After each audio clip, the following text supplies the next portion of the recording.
Olá! Falaremos agora especificamente sobre o uso de S para as ideias de posse. Para a aula de hoje, observaremos o uso do apóstrofo S para construir ideia de posse, propriedade e pertencimento, e analisaremos situações em que a diferença do uso dessa estrutura cria variações de sentidos.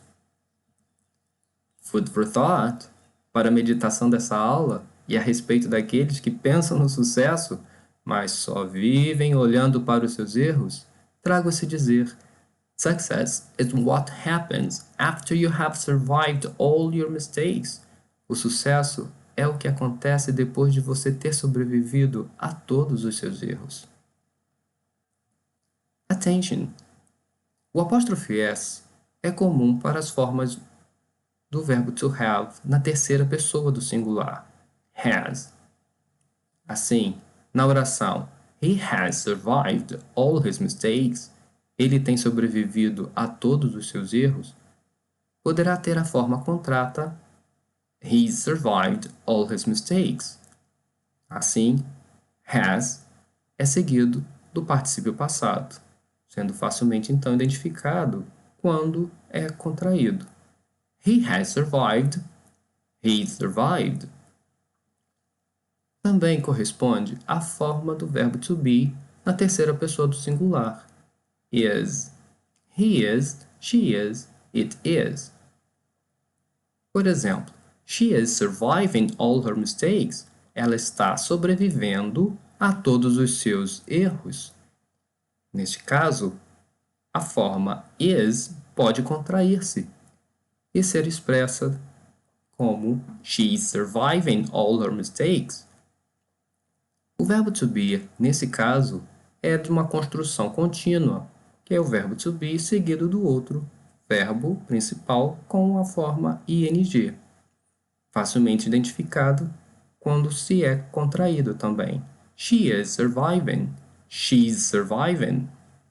O verbo to be, na forma is, pode ser usado também como principal e possibilita também ser contraído, como It's a great chance. It's a great chance. It is. It's. Mas queremos nesta aula focalizar sobre o apóstrofo S com a ideia de posse. Nesse caso, estamos falando da estrutura em que tem o possessor, apóstrofo S, and element. Ou seja, o possuidor, seguido do apóstrofo S, e o elemento de posse. Por exemplo, the chair of Ben, a cadeira de Ben. Para colocar nessa estrutura com apóstrofe S, com a ideia de posse, o possuidor, que é Ben, vai para a frente, seguido de apóstrofe S, e o elemento de posse, que é chair, segue. Ben's chair. Mais uma vez, Ben é o possuidor, seguido do apóstrofe S, e o elemento de posse, chair. Ben's chair. Primeira observação. Depois do apóstrofe S, não há a possibilidade de usarmos nenhum determinante. Então, the não pode entrar aí. Ben's chair. Isso quer dizer que na frase The castle of the family, onde falamos sobre o castelo da família, reforçando numa outra estrutura com a ideia de posse, teremos o possuidor, a família, apóstrofe S e o elemento de posse. The family's castle. O possuidor, the family, seguido de apóstrofe S e o elemento de posse, castle. The family's castle. Observem, mais uma vez, que the não entra nessa estrutura. Bem, um segundo ponto chama a atenção.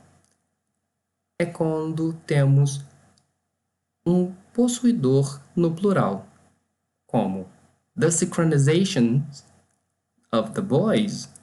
The synchronization of the boys, temos então the boys como um possuidor no plural, com S. Bem, nesse caso, não é necessário acrescentar apóstrofe S, apenas o apóstrofe. The boys' synchronization. Então temos o possuidor the boys, apenas com apóstrofe, e o elemento de posse synchronization. Vejam, após o S, apenas o apóstrofe. E, mais uma vez, the não entra nessa estrutura. Após o apóstrofe, não aceita-se o determinante. O terceiro ponto a observar, e que tenho a dizer, é quando nós temos enunciado dois elementos que são possuidores. Por exemplo, Lucy and Bob's parents are here. Nessa estrutura, quando temos o apóstrofe S no segundo elemento enunciado, isso quer dizer que temos, então, o elemento que é deles como único aos dois. Ou seja, Lucy and Bob's parents are here nos faz entender que eles são irmãos. Mas se trago a seguinte forma, Lucy's and Bob's parents are here, onde há apóstrofe S em Lucy e apóstrofe S em Bob's, isso quer dizer que Lucy tem os seus pais e Bob tem os seus pais e estão aqui. Bem, chegamos ao final desta aula. Espero que tenham aproveitado e se tomado posse desse novo conhecimento. Muito obrigado. Thank you. Take care. Bye.